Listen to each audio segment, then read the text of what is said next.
This edition of Mac Voices is supported by you, our viewers and listeners, through our Patreon and PayPal sponsorship options. To learn more, visit macvoices.com/support. Welcome to Mac Voices. This is the talk of the Apple community, and I'm Chuck Joyner. Folks, this is another one of those shows where we focus on something that I think will be useful to you in lockdown or might just be useful to you in general. We have Aidan Fitzpatrick, the CEO of Reincubate, with us today, the makers of the app Camo, which lets you use your iPhone as a webcam. Aidan, welcome. It's great to see you. Thanks so much for doing this. Thanks a lot, Chuck. Thanks for having me. It's a privilege to be on Mac Voices. It really is. I'll be looking forward to talking. Well, thank you. And thank you for, I'm not sure, let's see, am I up early or are you late? Because you're in the UK. So, and I'm in Pennsylvania. It's not too bad. It's a bit early for you perhaps, but yeah, it's our afternoon. The calendar gods have lined this up quite nicely. Well, yeah, it's always fun to try to do the time zone math and figure out, all right, my time here is your time there, and are you asleep or awake, or am I asleep or awake? So right. Camo has made, I think, a little bit of news here. We've talked on the show quite a bit about the fact that the Mac and even the iPad cameras are not, they're good, they're certainly good, but they're not great. And right now, with everybody, not everybody, but a lot of people working from home and doing a lot more video conferencing than ever before, they want to look the best they can. Camo would seem to be a solution for that if you are an iPhone and Mac user. That's the idea. The rationale with Camo is to try and get you the best image quality we can get, short of having a professional setup. So, like a lot of people, I have a small team, but like a lot of people, we've sent the team home towards the end of February and in early March. So everyone's been working from home. And as you would imagine, there are a lot of MacBook Pros, the new 16-inch, some iMacs spread across the team. And what we found is that everyone sort of looked a bit like potatoes. They had that potato quality image. And I spoke with a couple of experts. One of them, Jeff Carlson, I think was actually on Mac Voices a couple of weeks ago. And I got talking to him about the different solutions. And as far as I understood it, the best thing to do is to get a DSLR camera, a proper $1,500 or $2,000 camera, which a bunch of people who are into photography have, and to connect that with a particular piece of hardware. And that will get you CEO level or pro level webcam quality. But that sort of $2,000 investment, that's quite an investment. And I just really wanted the team to be able to see each other as well as possible. And essentially, we set out to try and figure out if we could get iPhone quality video on the Mac. And the answer is we can. We can use the iPhone to do it. And that's really what the product's about. You're right. I mean, $1,500 to $2,000 is a lot of money to invest. I'm using a DSLR. I'm using a Lumix, so definitely not quite as expensive, but also, it's a bit more than, in fact, quite a bit more than your standard webcam. And then there's some extra hardware you have to use to get it into the Mac to see it, have it see it as a webcam. So you figured out, though, a way to let my iPhone be my webcam, which, so first of all, that's great because while I'm using it that way, I don't have to take phone calls or anything. But also the iPhone has such a phenomenal camera that you have to automatically get great images. Absolutely. I mean, the first thing I tried to do was to see if I could get webcams that would work better.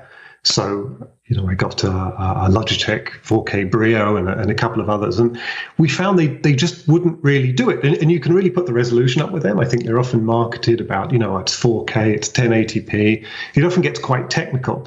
But it doesn't mean the image quality is great. It's not really about resolution. And so we found in experimenting with iPhones, the camera technology in them is so good, it just sort of, it beats out all that stuff. You can put your camera in 720p and still beat a 4K purpose-built webcam.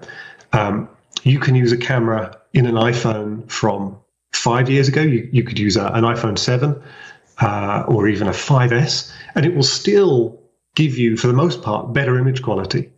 And what we found out as we built out the product, there are a number of different controls so you can adjust the image that the iPhone is giving you. But it's actually very hard to improve on what the iPhone does on its own accord. We found that fascinating because we're thinking, we're going to be able to tune this, we're going to be able to make it look even better. But the iPhone does a cracking job. All right. So for the geeks out there, we'll just get this out of the way right now. So if I use Camo, what kind of resolution am I getting? What kind of frame rate am I getting? Because frame rates seems to be one of the other key things outside of lenses and all that for delivering a better picture over Skype, over Zoom, over whatever web service you're using. Yeah, so we're still in the early days, so we haven't shipped all of the features that we plan to in the near future. But essentially, it gives you a choice of resolutions. So it starts down very low. You can go up to 1080p. We haven't enabled 4K yet, but we're going to be shipping 4K in the coming months. And we currently set the frame rate to 30 FPS. So, we've got some users who'd like to do 60 FPS. We've got some who'd like to do 24, or for the geeks out there, 23.976, I believe.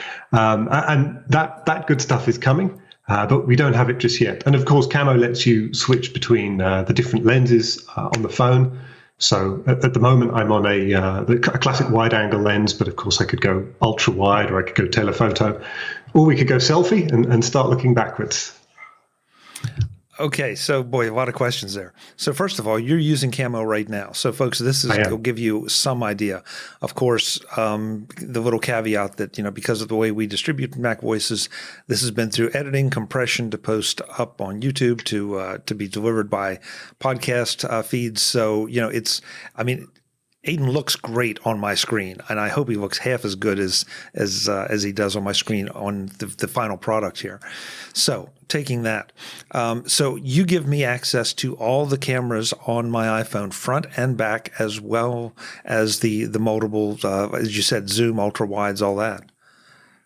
Yeah, absolutely. So, I suppose I can fiddle with some of the settings now. I can jump to ultra wide, and you'll see a little bit more of my surroundings. That's a standard ultra wide view. I can switch back to the telephoto, and it's gonna letterbox my face. And if I switch to selfie, we're going to see Chuck Joyner. There we go. And then I can bump the res. So if I go down to 720p, we're not going to see a huge difference in quality. And so I think a lot of people think, you've got to have 1080p to beat that. If I go down to say like a 360p, obviously I'm a bit more blurry now. You may see that, but there's not sort of a huge difference. And then I can switch to say another phone. This one's got some presets on it. Not everybody wants to have a luminous coloured beard, but you can see here there's some hue adjustments, and of course I'm able to move the device around and capture my environment if that's helpful. Oh, okay. Now there's something I don't think I realized, that you can have multiple cameras from. Okay. So how do you accomplish this? I assume Camo is running on both cameras. Yes, exactly. So you can connect as many devices as your computer will handle, iPads, iPod Touches, and iPhones, and you can switch between them. So we won't stream video from multiple devices at the same time, but you can easily switch between a number of different connected devices. Okay, which takes us to an obvious question then. This is a wired solution, which it almost has to be to have the frame rate and the sync happen properly for a conversation. So you are plugged into your device with your iPhone. Yes, that's right, and it's a standard Lightning cable. Our approach has been that we want to build something that just works. You just sort of plug it in. There isn't a lot of complicated setup, and we are going to ship a wireless mode, and I think it is going to work well, or at least we're not going to ship it unless we can get it working amazingly. But there's a lot more room for complication with Wi-Fi. It's very difficult to remotely troubleshoot someone's wireless network. You need very good quality of service. I think there's also an issue that if you're using your phone wirelessly as a webcam and you get stuck on a call for 2 hours, you might drain your battery. So I think that there are some pretty good reasons to have your phone plugged in anyway if you're taking a call like this. And we find that there are two types of users. So you may be using, you may have one phone and you may have your daily driver. You may plug that in, probably put that on Do Not Disturb so that it doesn't ring while you're on a call, that sort of thing. But there are also users who will take a second phone. So they might just take a phone from their desk or their previous phone, or even pick up something like an iPod Touch 5. I think you can get them on eBay for about $50. And one of those iPod Touches will still beat a top-of-the-range external webcam. So you can sort of make that investment in a $40, $50 iOS device, stick that up as a permanent iPhone-based webcam and use that quite effectively. Before I forget this, because if you've mentioned it, it's kind of got by me. This will function with iPads as well? Yeah, absolutely. Okay. Couldn't think of any reason it shouldn't, but you got to ask to be sure. Okay. Yeah. So let's say I download Camo right now and launch it. Walk me through the installation process, what kind of permissions I'm giving it, because here we go. You know, in today's world, we have to ask, I'm allowing somebody to turn on my camera. Is this a good thing? And who am I giving access to? Good question. So, you know, we've got absolutely no interest in anyone's data or in getting access to that. My company, Reincubate, has been around for over a decade now, and we started off helping people get access to their own data and keeping it safe from others. What we do with Camo essentially is we install a driver, a little plugin on your Mac, and that captures audio that's routed from the phone onto the Mac and presents it to the webcam. None of that data ever leaves the Mac or leaves the iPhone other than to go to the Mac. So when you download it, there's first of all, you can get the app from the App Store for free on your iPhone. That will, fit on your iPhone, fit on your iPad. It will tell you how to install the partner app on macOS, which we call Camo Studio, and it will let you airdrop that to your Mac just to make it a bit easier. And when you run Camo Studio for the first time, it will ask for an admin password, and it will do two things with that. It will move itself to your applications folder, and it will install the driver on your system. And in our FAQ, we actually explain what that does so that sysadmins, if they want, if they're deploying this across a fleet of machines, they can actually do this themselves using a terminal. So if you want to use Camo, and for any reason you don't want to give us the administrator password, you can actually do that setup yourself so that you can run Camo in a completely untrusted mode. Oh, okay. So that's interesting that you've given that option for those who might be, let's face it, in particularly sensitive environments.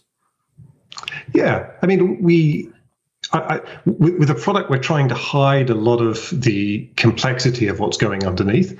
So we're not expecting that people are going to be breaking out terminal and running commands. But, that information is there in our FAQ, and very happy to help people use that or for them to go ahead and use it themselves. And then once that's installed, I just have my iPhone as an option. We're using Skype for this particular interview, but it just appears as any other video source. I select it and go. Yeah, exactly. It presents itself as a virtual camera. And a virtual camera is really a piece of macOS terminology, I think, because you could ask yourself, well, surely an iPhone is not a virtual camera. It's a very real camera. But there are some nuances in how we're able to get this data from the iPhone to the Mac.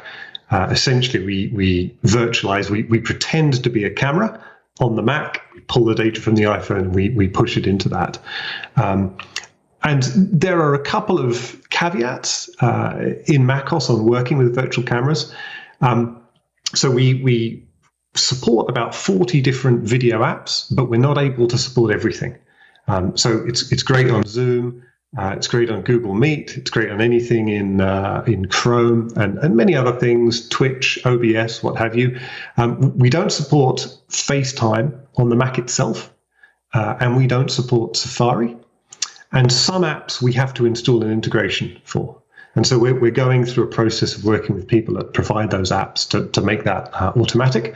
And indeed, we've automated a lot of that in Camo Studio. So there's a button that says Help and Integrations.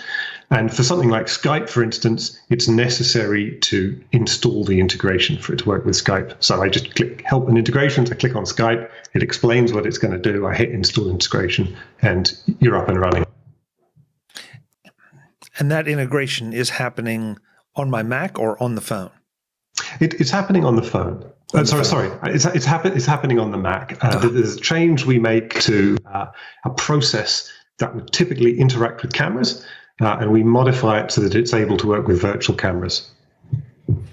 Now, I have to ask about Skype, because anyone that's been using Skype for the past 12 months at least, it seems like every day there's a new version of Skype, and Skype has a tendency to break some things as those new versions come out. In fact, the recording software we use for this is constantly being broken and has to be reinstalled, not through the fault of the recording software, but through Skype's fault. So is this something that I can expect to have to maybe reinstall the extra drivers that you're putting in, or is it something that you're not seeing that they're breaking a lot for you? Unfortunately, yes. When Skype updates itself or modifies itself, this integration will need to be installed again. We hope to get more support from Skype to make that automatic in future. Our first target when we started building the product was Zoom, because we were in this position with Zoom, and I think it's funny what you learn when you're building a new software product. I expected that the hard bit would be the technology and making it seem seamless. And there are a lot of challenges in that, and there are a lot of challenges with the interface. But actually, a big part of the initial challenge was a need for indefatigability in chasing down Skype's executive team and getting them to accept this as a use case, and indeed to bake it into Zoom. So we got Zoom to take our developer certificate to work with Camo out of the box. And so that happened back with Zoom 5.05. From then on, there's full compatibility with Camo. But that's a process that we need to go through with a series of other vendors, and Skype is one of them. Okay. And that, again, is no fault of yours. It's, just the nature of having to work with some of these other services, and especially services that are changing their feature set, or they're doing a lot of behind the scenes work constantly. So, because I have that with my recording software. It absolutely does not invalidate Camo or the recording software. It's just a fact of life. So. Yeah, and it's very interesting seeing the reactions from the different video app companies. One could be forgiven from thinking that this was a pivotal moment for video chat apps, and that there's a huge opportunity for them. And when we first announced Camo, we ran a beta. We had 5,500 people sign up. It was pretty crazy, and we had a bunch of senior people at a number of these tools sign up. We had a lot of engagement from Zoom and from other companies, but some of these people aren't as responsive as you would hope. It's quite difficult getting changes made, and it sounds like there may be some challenges with Skype in terms of integration with that recording software, and hopefully they're working through that. Yeah. This edition of MacVoices is supported by you, our viewers and listeners, through our Patreon and PayPal sponsorship options. To learn more, visit MacVoices.com/support. If you get value from MacVoices, please consider becoming a patron at patreon.com/MacVoices. You get access to the MacVoices Thinking posts, exclusive Patreon-only video chats, as well as having your name in the credits of each MacVoices show for the months you support. Having you as a MacVoices patron helps us pay the bills and keep building and improving MacVoices. Or, if one-time support is more your speed, use our PayPal option. You too will get your name in the show notes of every MacVoices episode for the month you contribute. Or you can support the show by writing a review in iTunes or buying through our affiliate links. Neither of these costs you anything, but they help MacVoices a great deal. Again, MacVoices.com/support. Thanks to everyone who contributes to keep MacVoices firing on all cylinders. You're right. I think it is a pivotal moment for video chat, software and hardware. And part of the challenge, of course, is that the video software companies, like you are having the same problems that the rest of us are having. You're not able to go to your office. You're having to work remotely, which may or may not have been already part of the company culture. So everybody is faced with these responsiveness challenges. But boy, this one seems like, it's just ripe for the right people to make a big difference and capture a piece of the market. I hope so. I like problems, and I like trying to solve problems. We set out building this to fix something that was close to my heart and something that was close to the business, and that was affecting us every day. And we've started to pull at a thread, and I think there's a lot more in that thread. There's a lot more problem to solve, and there's a lot more pain. And I think it's going to be quite enjoyable continuing to target that and seeing where it leads us. Well, I think it's really interesting because I too have participated in plenty of video chats for work, and the video quality and the audio quality both are very important. The video is what you're looking at, though, and I think for salespeople and all, you want to appear the best you can possibly appear. And looking at the picture that I'm seeing of you, I'd buy something from you in a second. So it's then the next step, of course, is audio, and that's a whole separate discussion. And actually, I think people are not forgiving of audio, depending on how bad it is. But video right now, we're having to teach people, how to get better video. And I know I've done a couple tip shows for MacVoices about, please. But one of those is, that you need to look professional on camera. And this is one way you can do it. And it's pretty simple. It's install an app, click a few things, and you're just going to look better. But something else you pointed out, when you were showing the other virtual camera with the filter on it, I know you were holding it as steady as possible, but the idea that you can take your phone, put it on a tripod, or put it somewhere steady, like you are right now, is light years better than trying to hold an iPhone and look at it. That just guarantees seasickness and looks terrible. So. So this is exciting, I think, to be able to tap the power of that phone in a whole different way for a whole different purpose. I think it's going to help. I think it's going to help people. There are one of the most important things in looking good on a video call like this is light and being well lit, and it's not necessarily very easy to change your environment to be well lit, particularly if your webcam is built into your computer. And so whilst when you're using a product like Camo, you probably need to mount your phone. I've got mine on a tripod, sort of $15 Amazon thing.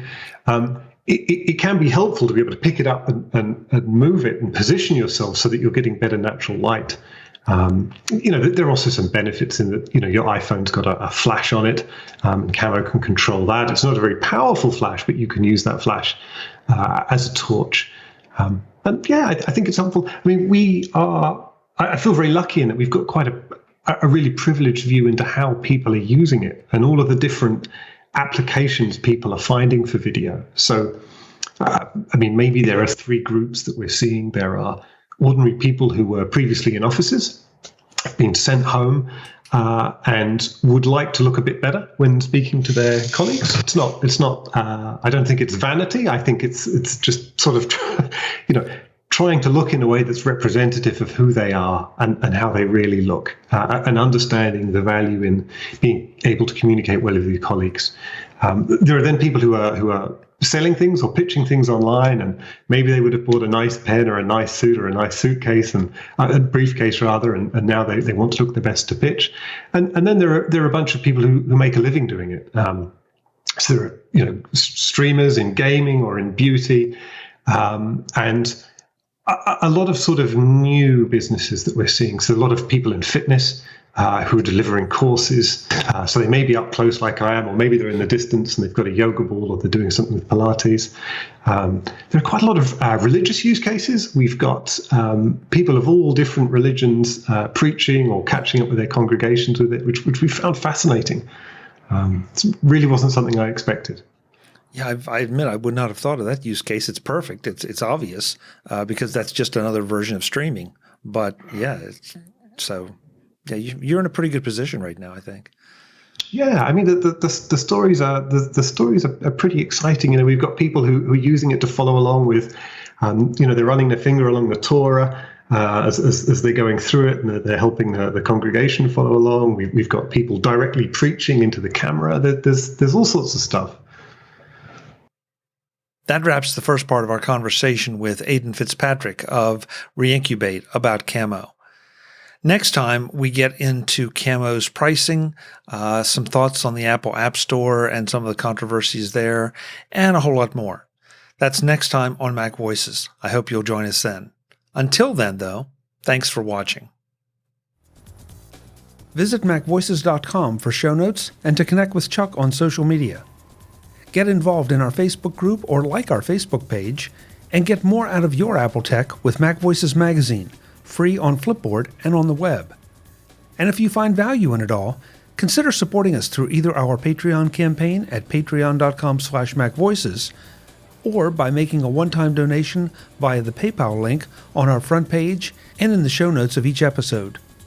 You will join these fine people who help bring you Mac Voices.